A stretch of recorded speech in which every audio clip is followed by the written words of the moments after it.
You can't totally avoid some amount of fear, some amount of insecurity, even though you embellish yourself with these facts that Vedas tell you. That's when you ask the final question. And what is that final question?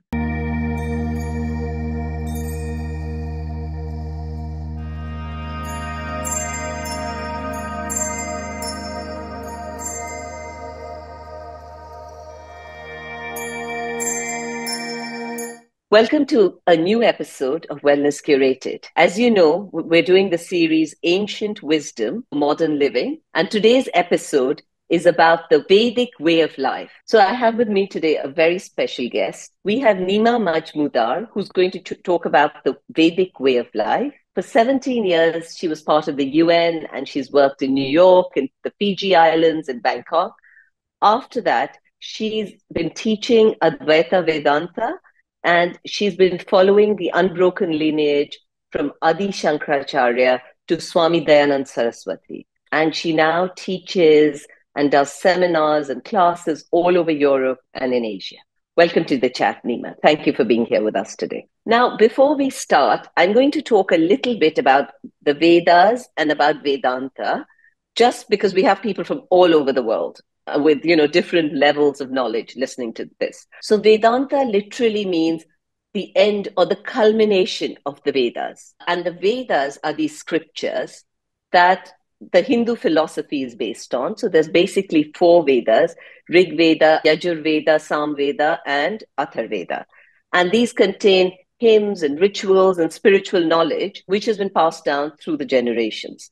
And Vedanta represents the essence of these teachings. A lot of it is about understanding your true nature and what the ultimate reality is. And the interesting thing about the Vedas is that that knowledge really is timeless. It can be applied to the sages sitting in the forests, thousands and thousands of years ago, and it can be applied to us today in our busy lives trying to attain peace of some sort. I'm going to share a very quick story, and Neema, correct me if I'm wrong. One day, a young disciple goes to a very famous sage. His name was Vyasa, and he was in a lot of turmoil, and he was feeling very disconnected with everything around him. He goes to Vyasa for wisdom. What Vyasa does is shows him a drop of water from the ocean. He said, on its own, this is just a drop of water, insignificant, not capable of anything. But when you put it back in the ocean, when it's part of the ocean, it's all powerful, it's vast, it's infinite, and it's capable of anything. That really is the essence of Vedanta, that we are part of a bigger universe. And as part of this universe, when we're connected to this universe, we're capable of anything. We are the ultimate reality. When we start thinking of our body and our mind and our ego, then we're not capable of anything. We're just a little human being. And that gets me to your book, Neema, Living with the Vision of Oneness, which touches on this concept. How do you see this idea applying in our very busy modern lives today? It's absolutely true, because it's such a big idea, that you're part of some infinity. Everyone struggles with, how do I apply it in my day-to-day living, right? Because I still have to go to work, I have to deal with my family, I have so many challenges. So how does the fact that I'm belonging to this whole big infinity impact me in my day-to-day living? But actually the Vedas focus on that not only we are part of the whole, but we are interconnected. We are interconnected in a way that what I do impacts you and what you do impacts me. So suppose I do anything, right, out of boredom, just mechanically, not paying attention, being lax. How many people are going to be inconvenienced because of that? We never think about it. And not only people who are around us are impacted by it, but also people who are unknown to us, And if you give your best, and you understand that the world is organized in a way that you can never escape from the consequences of what you do, then everybody would live responsibly. Thank you for that. Yeah. So now talk to me about what is the Vedic way of life and Vedanta. Talk to me about those two concepts. Yeah. So Vedic way of life is basically a prayerful life. And what it means is that the whole vision of Vedanta and Vedas is that there is this reality that we all have to become alive to, and that is this reality of oneness. The way it is explained is, so I'll just tell you a story from Upanishad. So in Chandogya Upanishad, Shvetaketu goes to a Gurukul and becomes a little arrogant because he is very smart, and his father sees this arrogance in his son. So he quietly asks him, "Did you ask your teacher for the knowledge, knowing which everything is known?" And what was the reaction of Shvetaketu? He says, "There is no such teaching." But being smart and curious, he then said, "Father, if there is a teaching like that, may you teach me." And that's when the father starts teaching, and the father gives an example. And what is the example? Suppose there is a world of ornaments.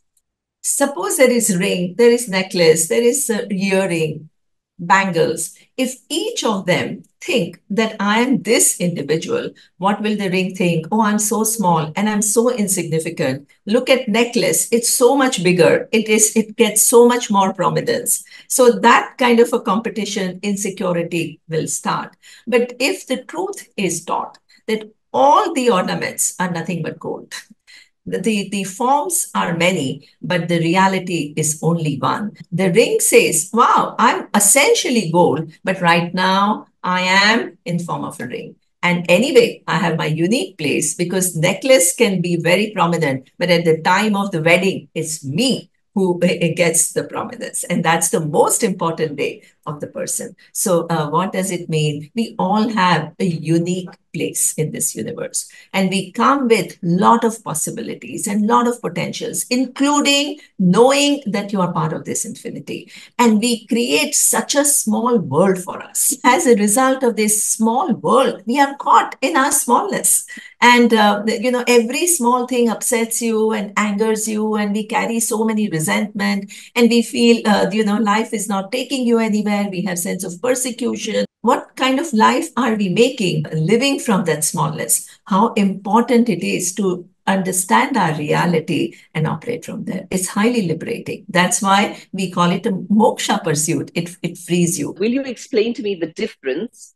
If we clarify for the audience the difference between Veda and Vedanta. Yes, the first portion of the Veda, which is called Karma Kanda, it talks about this whole idea of interconnectedness and acknowledging this interconnectedness, showing your gratitude towards the forces, not only just the people, but even the forces like the sun, the moon, the waters, the air, because there is a whole system out there which makes our life possible. So if you really think about it, that the ocean water is not potable, but there is a whole system of rain and the rainfall and forming of the rivers, which makes it possible for all of us to have potable water.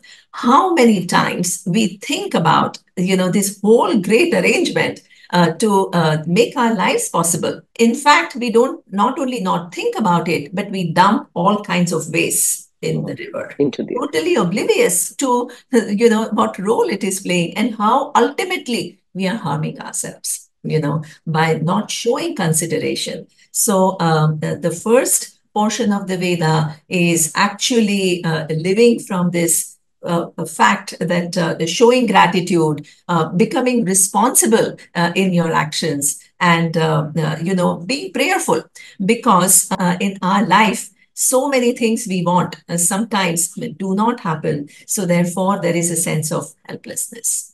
And what do we do with that helplessness? Generally, we pretend that it doesn't exist, but we do feel helpless at times. When you're helpless, acknowledge that helplessness, but don't remain helpless. Ask for help. What you have done is turned it around. That vulnerability, when you act on it and ask for help, you have actually acted on it. So it creates a positive variable for you, which strengthens you.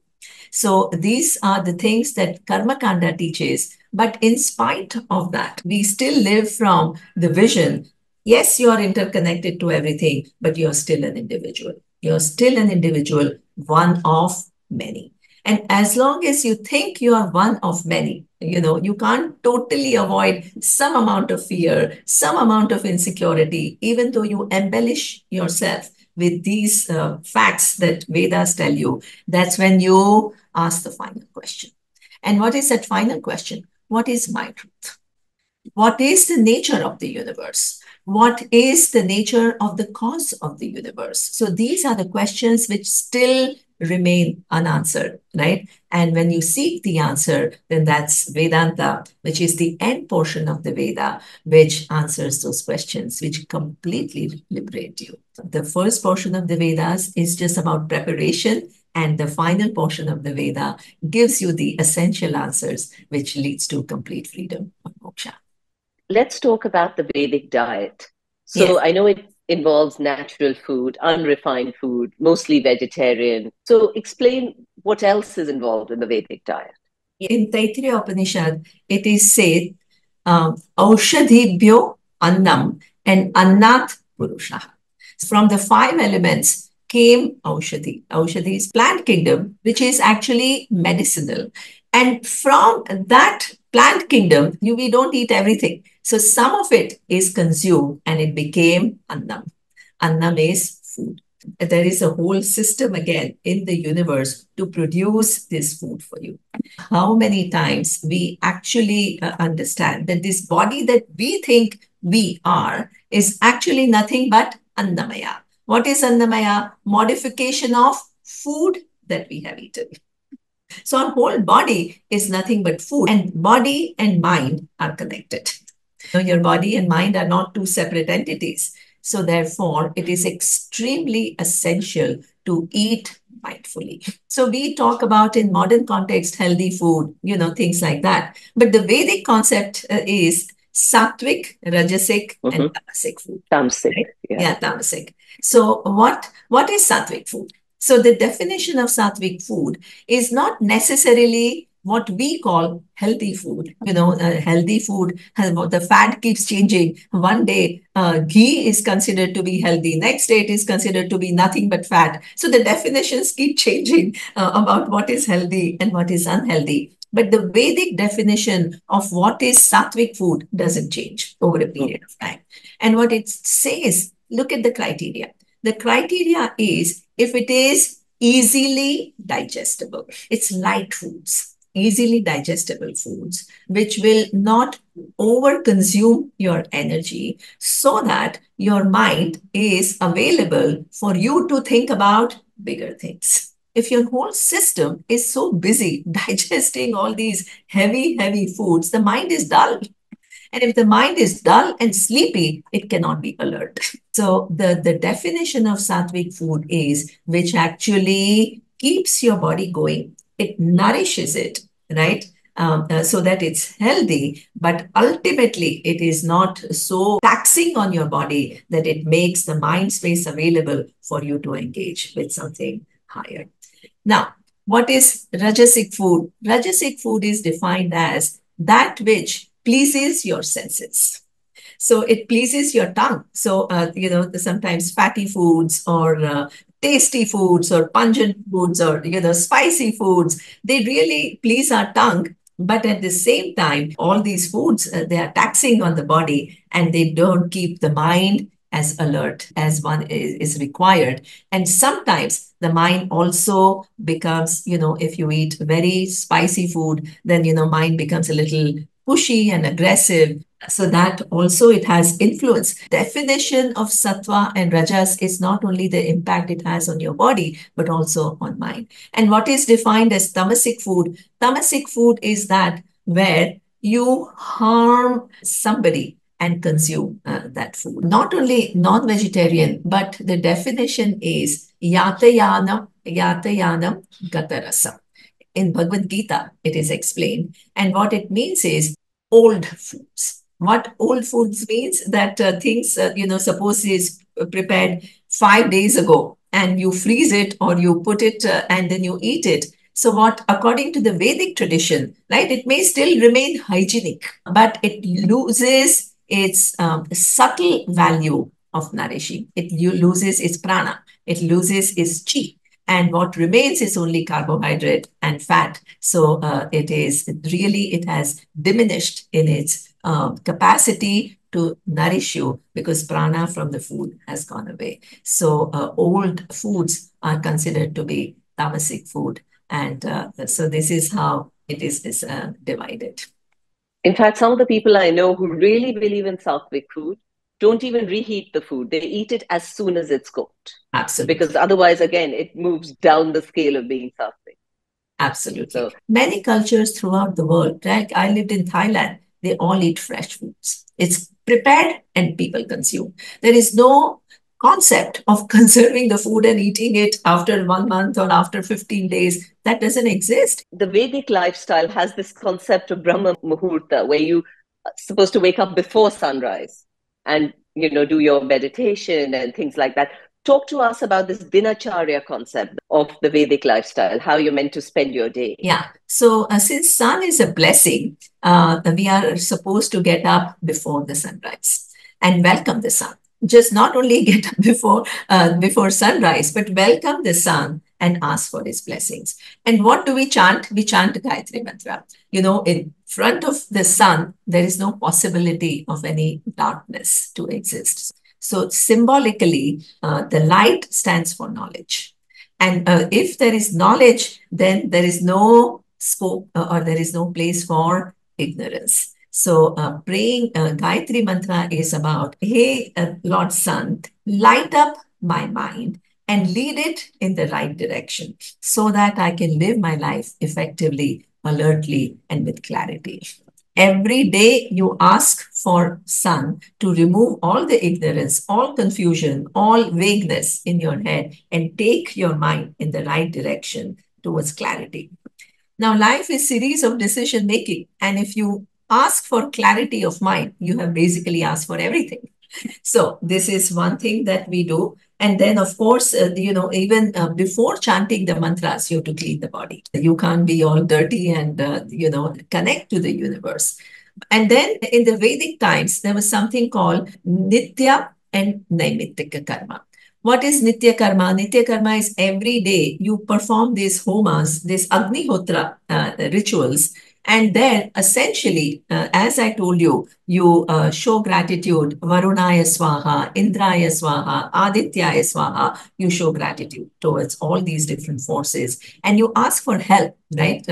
You ask for wealth, you ask for clarity, you ask for intelligence, you ask to remove obstacles. So these are all the mantras of Agnihotra, which is asking for blessings so that you can live a meaningful life, an alert life, and asking for good health.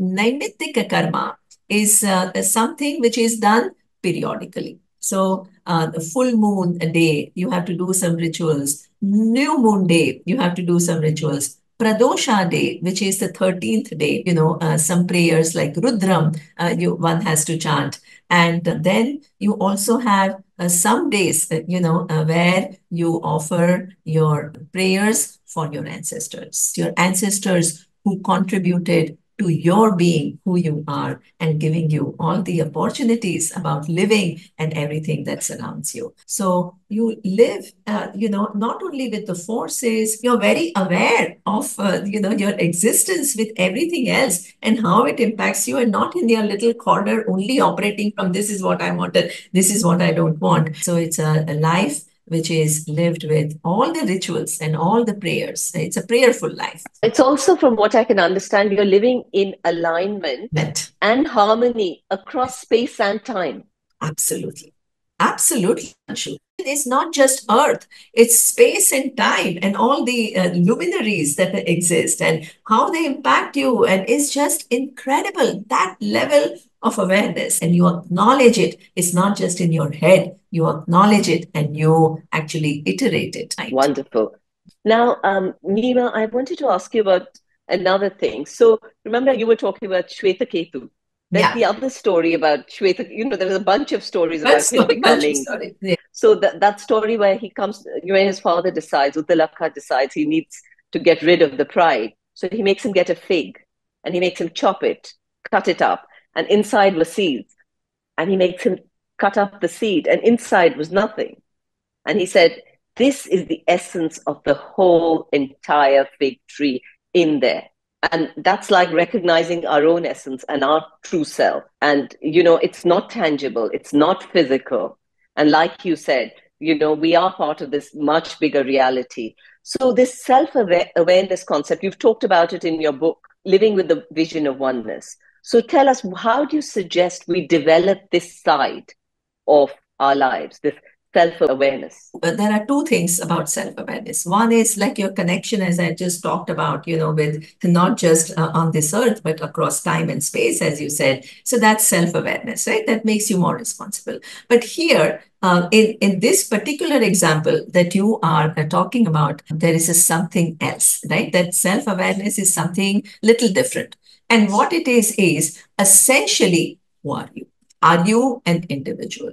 So, as I just told you, that our whole identification is with the body and mind. Suppose anybody asks us who we are, we describe ourselves as I'm a female, I'm this many years old, I'm daughter of somebody, this is my profession. So, our whole identity is around this body and mind. And what Upanishads say is this physical body is nothing but Annamaya. What is Annamaya? As I told you, is all the food that you have eaten, which is intelligently put together to become all these different organs, which is able to interact with the world. So body is just nothing but food and five elements put together. So that's not my real identity. Then the next identity we have is with our mind. Whatever happens to our mind becomes... That's the Manomaya Kosha, right? So Manomaya Kosha. So that's Manomaya. What it means is every day we have how many thoughts? 60,000 thoughts approximately. How long does each thought remain with us? For a fraction of a second. But while that thought exists in our mind, our whole identity is connected to that thought, which is constantly fleeting. The thoughts come and go. Thoughts come and go. They don't last for long. In your presence, the thoughts come and go. So before that thought came, you are there. While the thought exists, you are there, seeing the existence or presence of that thought. Once the thought leaves, do you go? You don't go, you remain. So, what is that presence, which is not the body and not the mind, which enables you to recognize the condition of your body, the changing conditions of your body, and the changing conditions of your mind? It is like when you open the seed, you don't see anything. So, beyond body and mind, what do you see? We don't see anything, but there is a presence. There is something. There is a presence which allows you not only to recognize your conditions of body and mind and everything else, the external world. So, what is the nature of that presence? Vedas say it is Brahman. What is this Brahman? Brahman is there is an existence. And what kind of existence? It's not just an inert existence. It's not only Sat, but it is Chit. What is Chit? It is of the nature of consciousness. So Sat and Chit, it is the truth of not only your body and your mind, but it is the truth of every body. So that is Anantam. Anantam means it's limitless. So that is invisible to us because we only see the forms, but actually this presence is the one which is a permanent presence, which doesn't come and go. It never dies. It is immortal presence in whose presence all the forms come and go. So what is the mistake that we make? We identify ourselves with this form and we forget that we are the essence and we are limitless. So this is something that the Vedas talk about. Now, imagine if you want to see this presence. Are you able to see that presence? It's the presence because of which you see everything else. So you're not able to objectify it because it's not an object. It is the truth of you. And this is why you need the teaching of Vedas to tell you that your truth is the truth of everything. Between my presence and your presence, between your body and my body, there is a difference. Between your mind and my mind, there is a difference. But between that presence, which allows you to see your body and my presence, which allows me to see my body and your body, what is the difference? There's no difference. We're connected there. At that level, we're one. That level, we are one.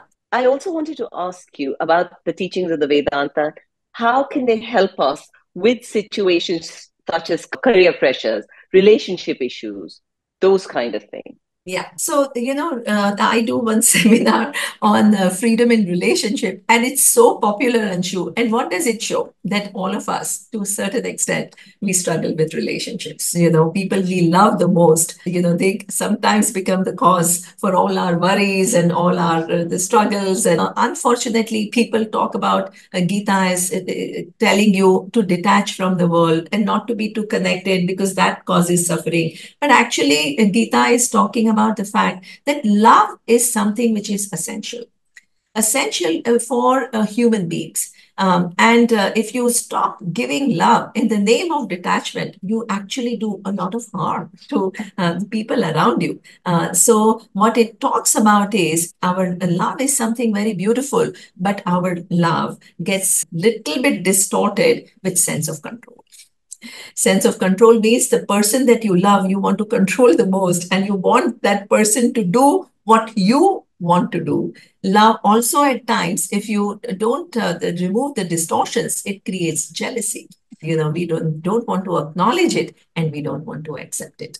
Key to relationship is not wanting the other person to change or to control the other person. Look at our own distortions and to remove those distortions. And as we remove those distortions, we become basically, a person who's Pure love. objective. Yeah, pure love and objective. And we become accommodative, right? There is another thing. There is a beautiful value which is talked about in the Gita in the 13th chapter, which is called value of Shanti. Shanti is not Shanti. Shanti is peace. Shanti is accommodation. Certain amount of accommodation is necessary.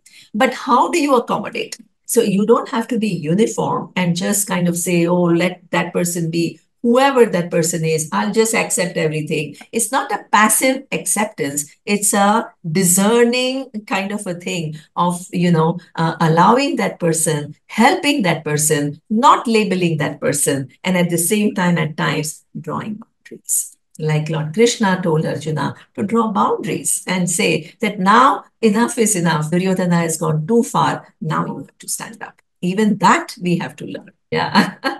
Absolutely fabulous. Now, I also want to ask you about there's a story in Vedanta about a sage who has a snake wrap himself around his foot, and the sage just stayed mindful and present and calm. Will you tell us that story and what is the essence of it? What do we get out of it?